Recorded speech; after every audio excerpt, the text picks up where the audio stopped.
gonna see how this goes. Hey friends, welcome to a new type of stream. So I was thinking about it. I was like, something that I don't do a whole lot, my own personal self, and definitely haven't done on the channel, is go over and read the TWAB every week. So I thought, hey, why don't we kind of get together and read it as a group, as a community, and we could discuss it. So if something pops up, go ahead and drop it into chat. I'll see it and it'll be great.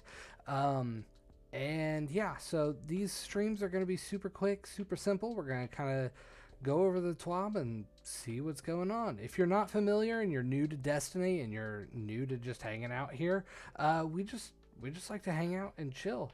If you're new to Destiny, the TWAB is This Week at Bungie.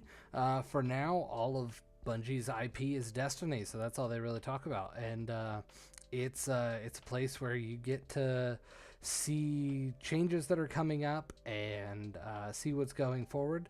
After we read the TWAB this week, I'm gonna go ahead and I'll just give my thoughts as we're closing out the final season. Season of the Plunder ends on Monday with a new season dropping at reset on Tuesday. So we'll see what happens there. But yeah, so get comfy, get cozy. Apparently the Stream Elements bot is running. That's good to know, I guess. But yeah, so get comfy, get relaxed, and we're gonna hang out and we're gonna see what changes are coming. Cool, let's go. So I apparently picked a really bad TWAB to try to test this whole idea out, because this one's kind of meaty. So we're gonna it's gonna take a bit. I haven't actually read it. I just kind of glanced over it and went, oh my gosh, this thing is so huge. So let's talk about it. So this week at Bungie, now that we're back from Shanksgiving, we got a few more things we need to wrap up before the new year ahead. Not only are we talking about our latest adventure into unknown lands, this time channeling incredible characters from one of Ubisoft's most iconic franchises, we've also got a sneak peek at some weapon tuning ahead, cool, and a fresh new look at some gear, and the community weapon ornament voting has begun with a special sit down with the artist herself to talk about the process. Awesome. So there's going to be a quick rundown of what we're going, or what we're going to see. We're going to see this new partner with Ubisoft. Some updates to Iron Banner Trials and Nightfall loot pools, cool. Weapon philosophy, an important update on Hunter Void invisibility. I might be in trouble there. Season 19 artifact preview. They gave us one of those last season. I thought that was I don't know, I thought that was good. Time to vote for your favorite Arbalest ornament. Ooh. As well as a bonus interview with the chosen community artist. New Prime Gaming and known issues list. All right, let's go. All right, let's see. We'll meet again, Guardian, in an AltNet universe. Oh. In case you missed it, we're getting our stealth on Guardians earlier today. Celebrated crossover, we are challenging players to take a leap of faith and embrace the way of the Brotherhood with new cosmetic items. Cool. So yeah, if you didn't see, let's see if this will pop up. If you didn't see, they tweeted about this, that we're gonna get some new weapon ornaments, and it looks like there's a sparrow and a ghost and a ship and some cosmetic gear, all with Assassin's Creed. That's what that symbol is, right? Yeah. Yeah. So neato. I never really played Assassin's Creed, so oops. Even better, the Hidden Order love works both ways, with Valhalla players enjoying some Destiny 2 themed gear. Ooh, so that must be what Shax and Saint are doing in there. That must be what's going into Assassin's Creed, while this is what's coming into Destiny. Cool. After all, technically, it's still stealth if nobody is left to rat you out to the Templars. And you can read more. Okay, a fine evening of Iron Banana and Trials of Osiris with a splash of Nightfall. Neat. It's a new season on the horizon, which means more loot to earn. For those guardians with a penchant for a different kind of challenge, there's a new array of weapons to earn. Whether you're heading for the lighthouse or just looking to make old Saladin proud before heading to run Nightfalls, here's what you can look forward to with the upcoming season. All right, so I haven't played a ton of Trials or Nightfalls because I'm never up to level, but we'll see what happens next season. All right, Trials of Osiris. What's arriving? Exalted Truth Suros Adaptive Hand Cannon. Okay, I might have to play Trials. I'm a sucker for hand cannons, and yeah, I'm gonna have to go get that. And then Unwavering Duty is another Suros Adaptive Machine Gun. Okay. And we're going to be able to keep getting the bow, the sidearm, the shotgun, and the fusion rifle. I got a really good roll with my fusion rifle. I love it. So what's leaving? We're getting rid of the scout rifle and the linear fusion. Cool. Iron Banner, we're going to get the Dark Decider auto rifle and Ganora's Axe Slug shotgun. Ooh. And then we're going to keep the sidearm, the rocket launcher, the fusion rifle, the submachine gun, the hand cannon, and the sword. And we're getting rid of the pulse rifle and the shotgun. Okay. So get your Reese Walkers and your pulse rifles this season. Nightfall, we're going to get the Wendigo back. Ooh, that was a pinnacle. Or, right? That was like one of their like ritual pinnacle weapons or whatever. And I guess it's coming back. We're going to have the hung jury again. And they're getting rid of the sniper rifle and the auto rifle. Neat. One more thing. We also have shiny new Season 19 ornaments for ritual activities like Gambit, Crucible, and Vanguard Strikes. Feast your eyes on more activity team fashion for the upcoming season and marvel at our ability to always come in hot with those clutch green snakeskin look. All right, let's see what we got. We got the Crucible one there. And the Vanguard, and the, what's it called? Gambit. Yeah, jeez. And that must be what the, so are we going to get, this looks like a pulse rifle. Are we going to get a pulse? Is that what the ritual weapon is going to be? All right, let's see. Weapon Philosophy and the Art of Running Div. With the new season on the horizon, a fine weapons tuning update just with Banshee Order, we got Senior Design Leader Chris Proctor. Okay, first up, we haven't looked at weapons TWAB since Season 18. You may want to catch us up mid-Festival of the Lost Season. Okay, blah, blah, blah, blah, blah, blah. Okay, we've seen very positive player responses for the full auto retrofit weapon mod over the past several seasons, which is a good one. If you haven't used it, you just get to hold your trigger and your gun becomes full auto. Because of that, we have added a full auto toggle to the gameplay section of the settings menu that will be going live with the launch of Season 19. Oh, cool. Oh no, I accidentally hit back. That's not good. See, that's the trouble of using a trackpad, I guess. So they're saying that, oh, so all weapons are going to have a full auto option. That's pretty cool. We'll be watching how players end up using this and looking forward to additional ways for players to pick which types of weapons this setting applies to sometime after Lightfall. For now, we have this new toggle. On a related note, we're also aware that certain melees also require speedy clicking and are looking at something similar for a subset, like glaive swords and rowing super melees. Cool.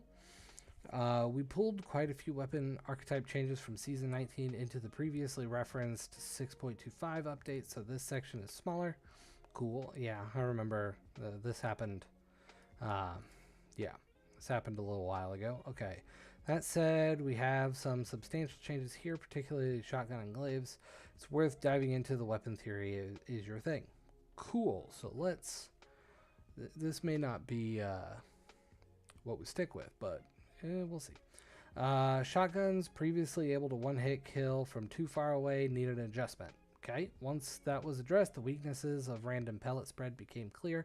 They become less reliable, even at close ranges. This gave us a solid starting point, giving each shotgun subfamily a custom fixed spread pattern and even matching custom reticle. Okay, each of the spread patterns is intended to give a subfamily a unique style of gameplay and predictable effectiveness at specific ranges.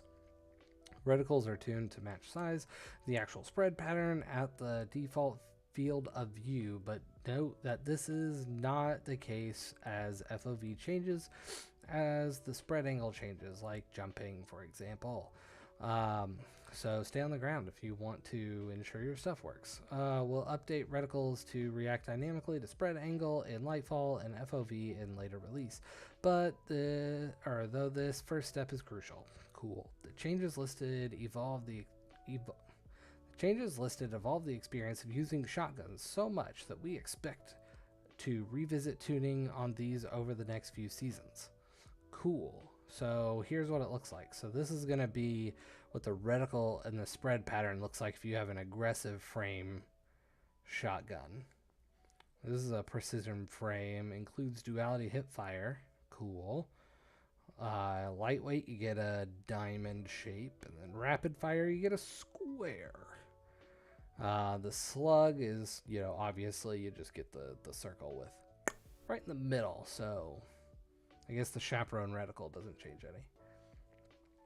Additional changes, aggressive. We fixed several shotguns that were using the incorrect intrinsic aggressive perk. All aggressive shotguns will now increase rate of fire after a kill as intended. Then the rapid fire perk has increased PvE damage by 5%. The reload speed for the rapid fire shotgun frame now always applies instead of only when reloading from an empty magazine. Cool. Alright, changes to sidearms. Much more viable in PvP now, that is for true. But this caused a notable overbuff of Drang, allowing it to complete too far outside sidearm range. Reduced zoom stat on Drang and Drang Baroque from 14 to 13. Sweet. So you can't zoom as well with a Drang. Nice. Fusion rifle, main ingredient, is still widely effective as a rangy fusion rifle. I don't know. I feel like I get killed all the time with Snorri. If it's going to be a fusion rifle, it's the Snorri FR5. Is that what it's called? I think so. We adjusted some of those perks, but we don't want to poke at them farther if it isn't needed. They reduced the stability from 49 to 35. And they reduced aim assist to 59, 45. Cool. Fusion rifle reticles don't react much to changing accuracy due to firing or jumping, even when on mouse and keyboard and at high FOV. So they rebuilt the fusion rifle hipfire reticle. That's kind of cool. I like it. I'm definitely gonna have to play with it. But one of the things that I like with the Delicate Tomb is seeing the reticle change, because the firing spread is different. So hopefully that'll be handy. Glaive projectiles have not hit our quality bar. Ooh. Okay, so we're loosening the restrictions on some melee damage exotics and have adjusted base melee damage and some PvE damage scalars to avoid degenerate damage multipliers. Cool. Glaive projectiles been adjusted to hit more. Glaive melee attacks can now benefit from exotic armor perks on Synthesept, Wormgod Caress, and Winter's Guile. Ooh, that could be interesting. Glaive melee damage multipliers go 25 to 30% against champions, mini bosses, bosses, and vehicles. Damage against major and minor enemies is unchanged. Glaive melee base damage was reduced from 75 to 67. Okay. Hand cannons. We didn't touch Rose. Now that Rose is returning, Rose is going to be returning? Why is Rose going to be returning? Was this an announcement made earlier? I totally missed that one. Okay. We've adjusted stats for a smoother reintegration. Rose is now Going to have an increased range from 38 to 43, stability down 45 to 40, and then reduced handling, and airborne effectiveness is 20. Blinding effects, grenade launchers, the Queen Breaker, and Grand Overture all previously used the older blinding screen effect, which players have reported could feel jarring and pose some photosensitivity concerns. Switch to the new arc blind effect. Nice. Weapon mods that increase the weapon or the effects of weapon perks do not make for interesting decisions, so we've made a long-awaited and long-requested change to them. The Dragonflight, Rampage, and Surrounded perks now have their specific mod behaviors enabled by default. Yes, I am on board with this decision. I feel like anytime I have ever used a gun that had any of those perks, I've had to absolutely have the associated mod, and that this is a good change. Thank you. Thanks, Bungie. Let's see what else we got here. We got perk reworks. We're not happy with how the prior redesign of Air Assault turned out, so we've taken a second pass at it. It's now directly rewards success and is much more dependable with players. Air Assault now grants a stack bonus to airborne effectiveness, maximum 2 stacks. Cool. Yay, more airborne. I don't know anything about airborne effectiveness. PvP players, please tell me what is good about airborne effectiveness, because all I've ever heard is negative. Headseeker has been boring and questionably useful perk for most pulse rifles, so they redesigned that as well. Body shots now increase their precision multiplier. Nice. Additional body shots reset the timer, and it has a 0.55 second base timer. Body shots while Headseeker is active reset the timer. Nice. Encore's initial implementation. Okay, so they're going to change up Encore. Final blows now grant stacks of Encore, and stacks grant increased stability, range, and accuracy.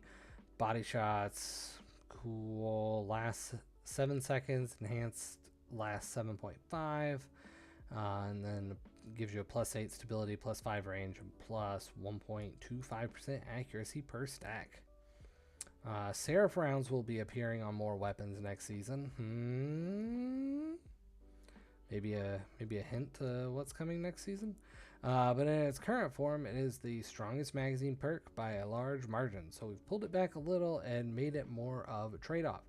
They removed the +10% range scaler and now offers +7% or +7 stability, +3 range. Cool. Tunnel vision plus kill clip.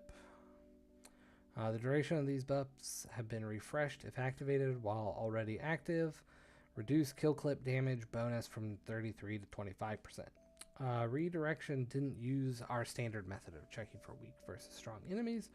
Cool, so now build stacks against red bar enemies and consumes them on everything else. Cool. Sweet, so what's getting buffed now? We want players to use their Hake Breach Armament origin trait to bring down Ward of Dawn, Well of Radiance, and Stasis Crystals in PvE, or PvP. Oh my gosh. Okay, so they increase the damage against Ward of Dawn and Well of Radiance sword, and the damage bonus against Stasis Crystals has been increased as well. Nice. Gut Shot Straight. I'm unfamiliar with this perk. Shipped a little weak on auto rifles, so we bumped it a little.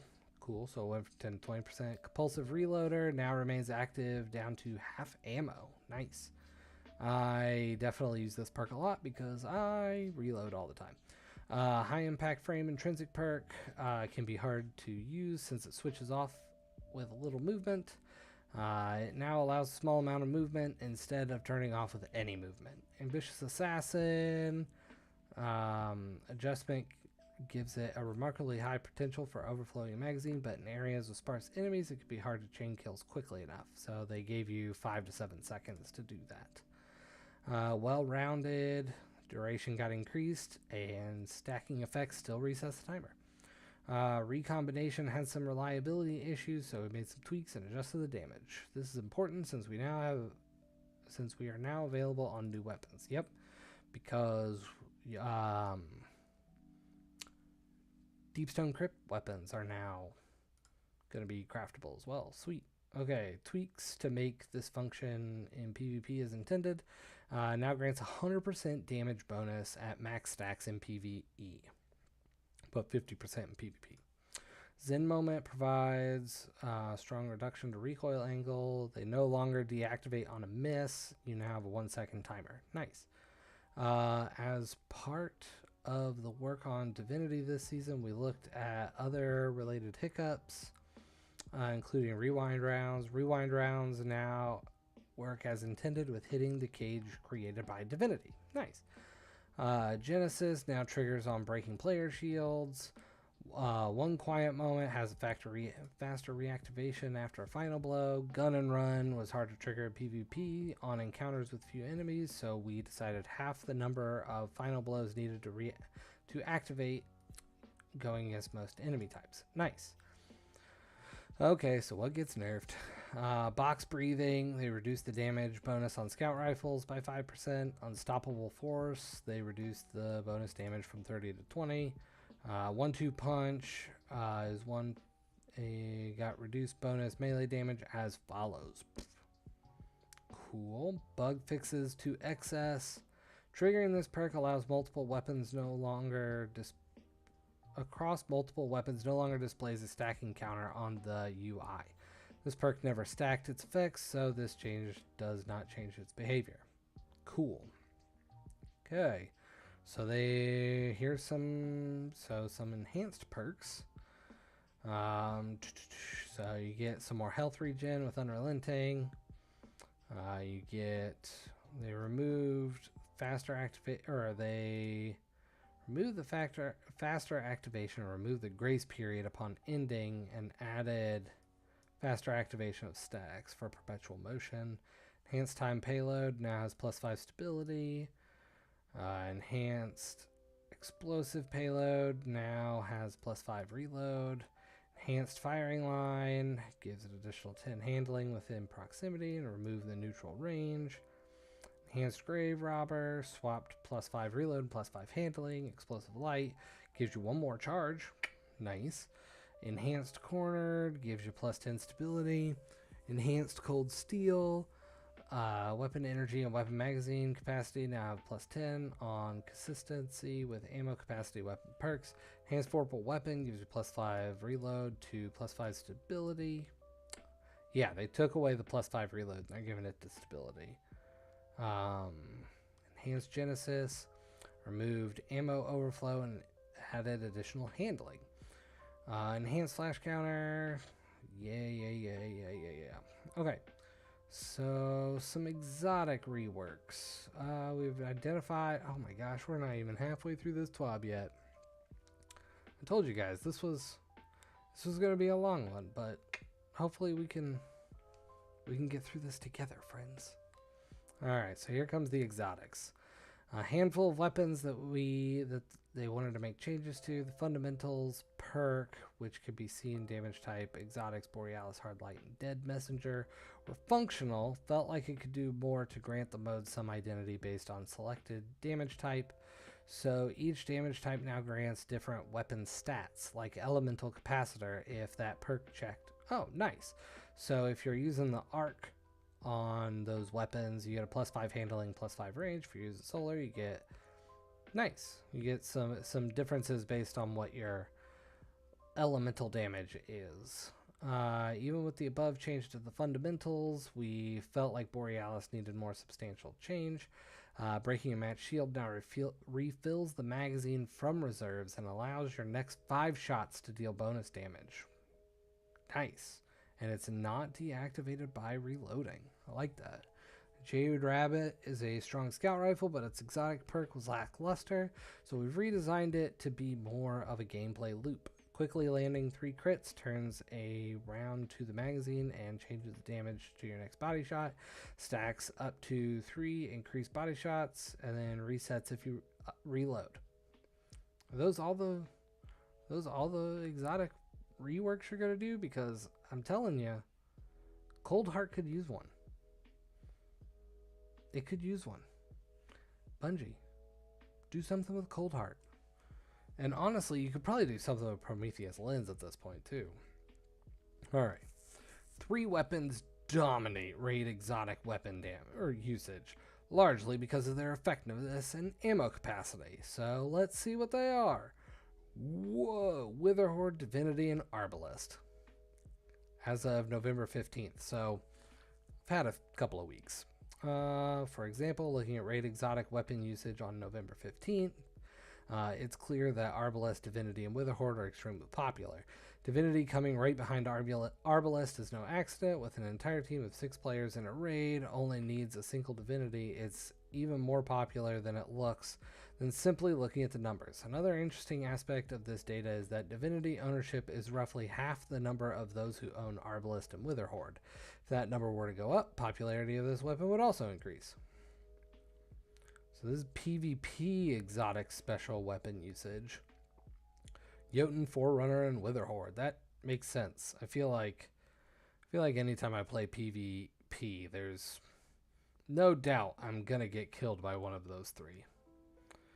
Witherhoard is extremely strong in both PvE and PvP, dealing high damage quickly and for an extended duration. We aren't making changes to direct hits, and we're leaving the damage and ammo capacity alone. But since this weapon in its current iteration is too strong in PvE, not to mention that the Taken Portal is difficult to deal with in PvP, we've made the following change. Reduce Taken Portal duration from 7.5 to 4.5 seconds, so reducing it a whole 3 seconds.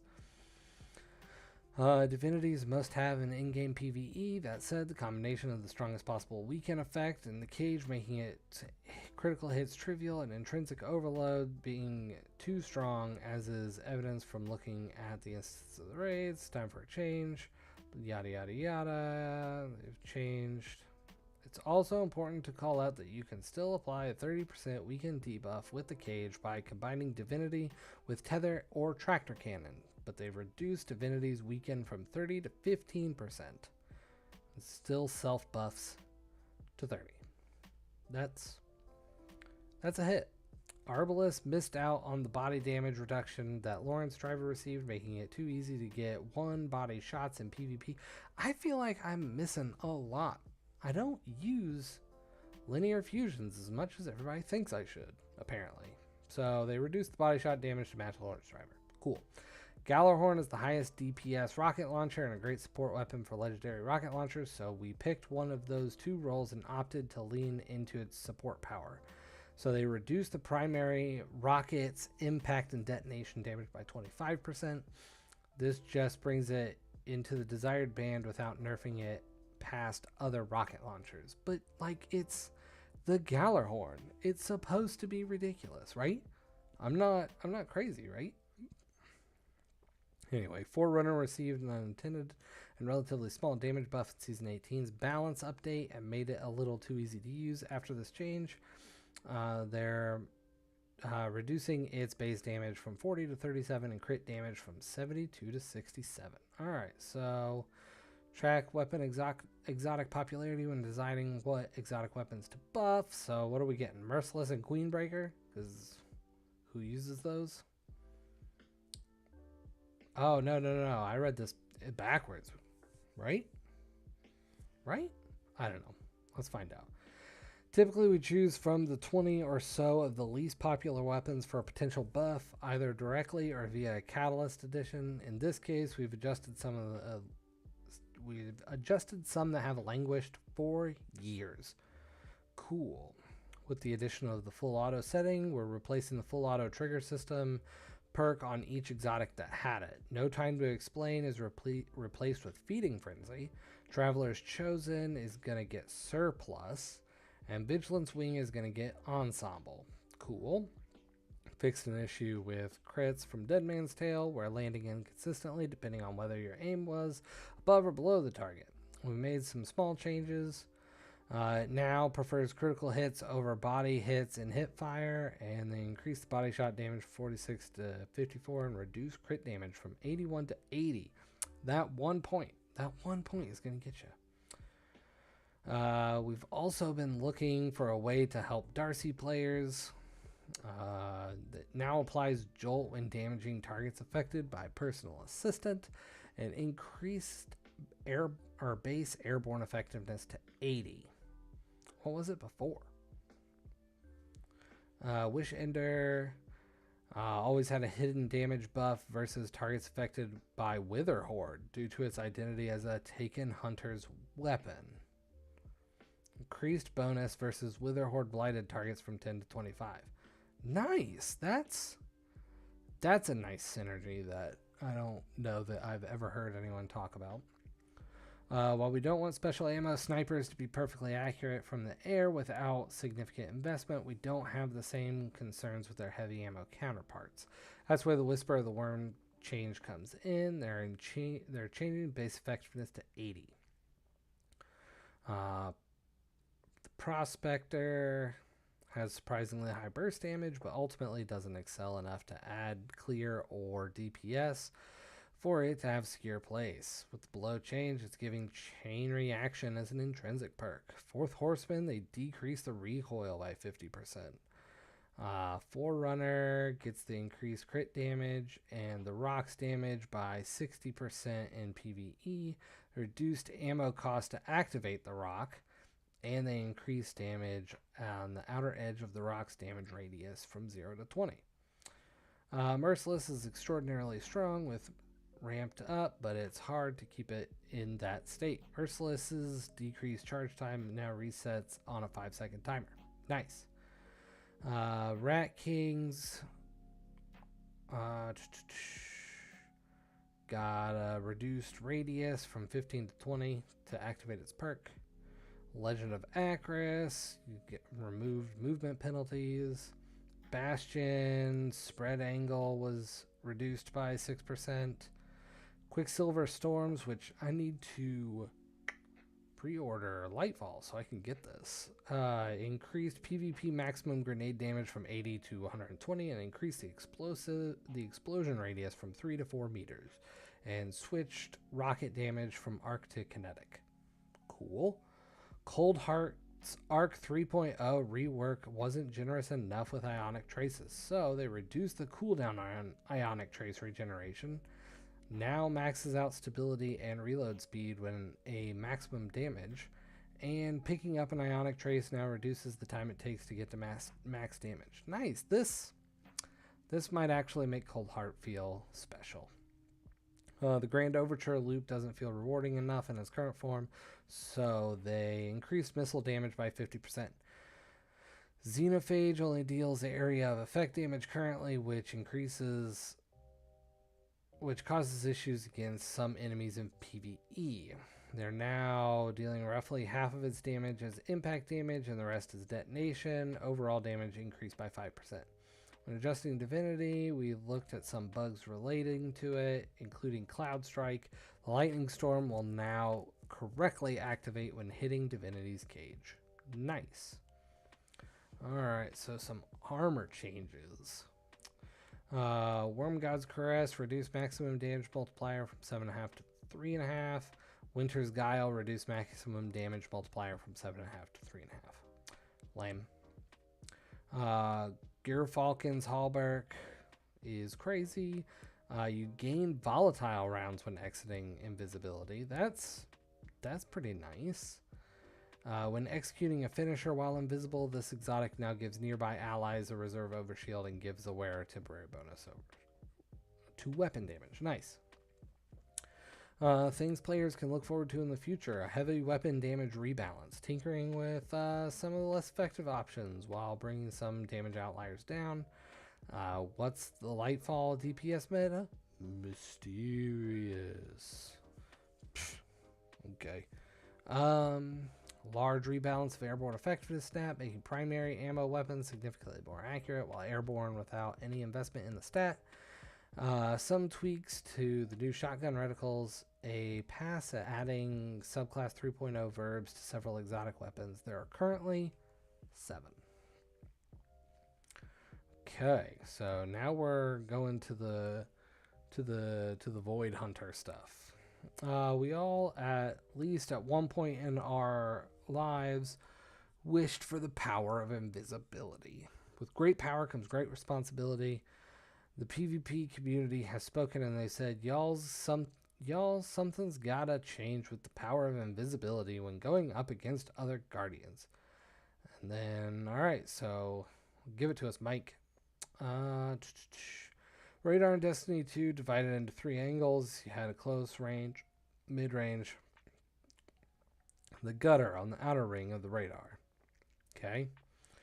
After update 6301, when a player is invisible, their maximum radar range will be reduced to 24 meters, and they won't have access to the information in the gutter range until they are visible again. Cool. While 24 meters sounds like a long range on paper, our playtest showed this reaction in information availability. Basically, if you're invisible, you're not going to get to see very far or as far on your radar. So always be keeping an eye on drops. Cool. Artifact mods. Here for a good time, not a long time. That's a very cheesy phrase, but I love it. I'm here for it. Thank you. It's that time again. Let's look at the seasonal artifact. Each season's artifact has focused on one of the light subclasses, reinforcing and enhancing the 3.0 updates that players have been tinkering around through 2022. In Season 19, it's time to give a little love to Stasis. As we've always done in the final season of the year, you'll see some reprisals, some reimaginings, and some more experimentation. Okay, so Season 19 artifact will have anti-champion mods for hand cannons, scout rifles, bows. So overload bows are probably coming back. I suppose anti-barrier ones could be there, but pulse rifles, auto rifles, and submachine guns, as well as the return of the unstoppable grenade launcher. The Lucent Finisher mod returns to help you generate some heavy ammo. We've also got some new twists on a few old favorites, including the version of Passive Guard that works with glaives and a reprisal of Breach and Clear, redesigned to interact with the Void 3.0 rework. We're also trying out some experimental mods that don't follow our usual patterns. Be on the lookout for artifact mods for the chest and leg slots that grant bonus to resilience and mobility, respectively. Ooh, nice. We also have a helmet mod that grants additional airborne effectiveness to the weapons you are wielding. The monochromatic Maestro mod in the class item slot rewards you generously for using weapons and subclasses that match their damage types. We've included a mod aimed specifically at solo players, looking at me, which should be very useful in tackling those legend lost sectors to get just the right roll on that exotic you're looking for. Or, maybe the exotic to drop at all. All right. So here's the Arbalest. So back in August, they opened the gates for Guardians to vote on which exotic gets a shiny new ornament. The eventual winner was none other than the Arbalest Linear Fusion Rifle. Since then, we got straight to work. Community artists to whip up their crafty designs. After poring over potential designs, 3 potential concepts for the new ornaments emerged. As for which one will win, well, that's up to you. Cool, so you get to vote for stuff. Design 1, a historic look for Arbalest. Kind of looks like one of the Tex Machina weapons, honestly. Ooh, Design 2, Black Armory. I would be on board for that. And Design 3 is Synthwave. Oh, so it'd be like one of the Splicer weapons. Guardians can vote through a special email coming out on December 5th, so look out in your mailbox. Alongside with a highlight of the Season 18 moments. Check those spam folders. Particularly excited because this marks our first community created item that will make its way into the game. Sweet. Added a little treat. We sat down with the artists themselves. Stellar State Logic. Meet the creator behind the designs with a special TWAB edition community focus. Dropped this Friday. Nice. And then you got what you get from Prime Gaming. Looks like a Sturm ornament. Sparrow and a ship.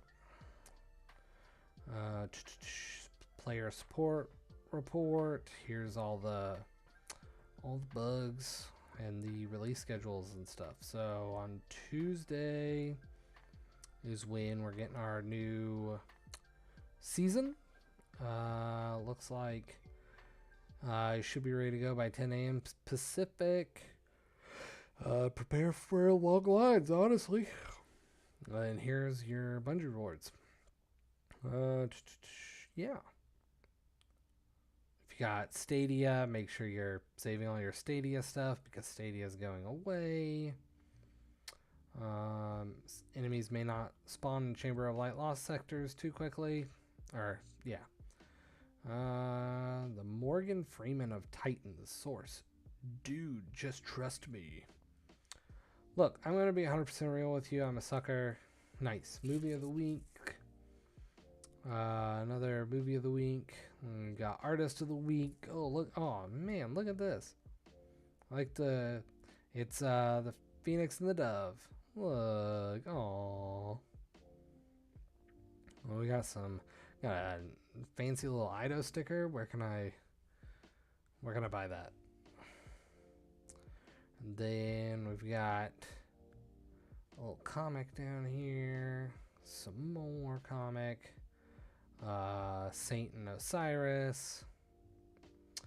Alright, and that's the TWAB. There we go.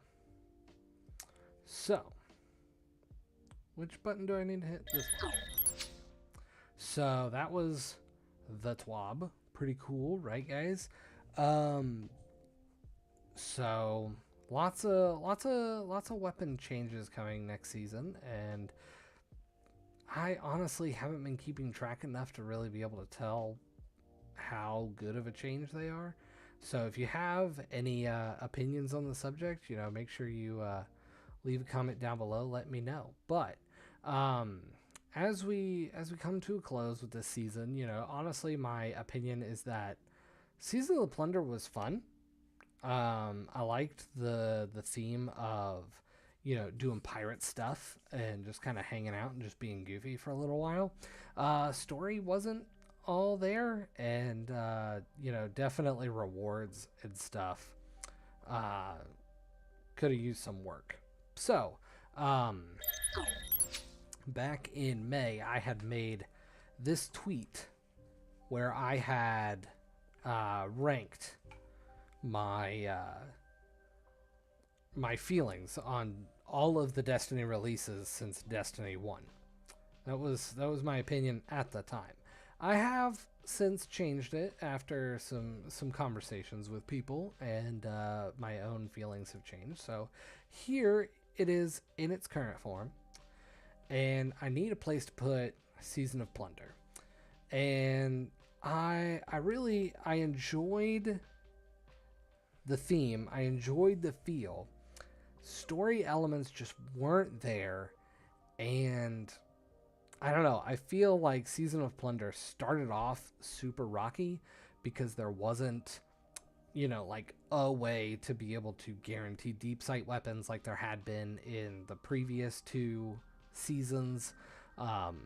There was a lot of, why are we doing this? Other than just it's Elixir folklore or what's going. So there were a lot of things that made you question what was going on, and for that I don't know, I didn't like it all that much. For Season of the Plunder, this is going to be my opinion, and I guess I'll tweet about this, I guess. But my opinion for Season of Plunder is I think we get a C rating. It was just okay. It wasn't fantastic. It wasn't awe-inspiring. I loved Telesto Week. I loved that there was a community event, even though the rewards were a little lackluster. It's a great way to be able to get rid of your unnecessary materials real quick at the end of the season. I don't know. It doesn't feel like there's anything really leading into the next season other than, Osiris is back now, which is great. Don't get me wrong. I'm happy to see Osiris come back, but yeah. I just kind of thought this was an okay season. If you feel differently, let me know in the comments, and we can definitely talk about that. But this is how I feel. That's how I feel. I'm giving Season of the Plunder a solid C. That's what it is. That's what it is to me. To me, it's a solid C. All right. So this was a big TWAB. This was a big test. Thanks everybody for watching this video. Make sure you leave a like, comment, subscribe, do all the YouTube things. If you check out the links below, you can find me down on Twitter and TikTok and Discord and all the other places that you would expect to find, someone who's playing video games on the internet. And yeah, I'll be back tomorrow night to stream actual Destiny gameplay. If you think this is a video that we should continue to make, yeah, let me know down in the comments, and I'll make sure to keep it going. But with that, I will see you all in the next video. See ya.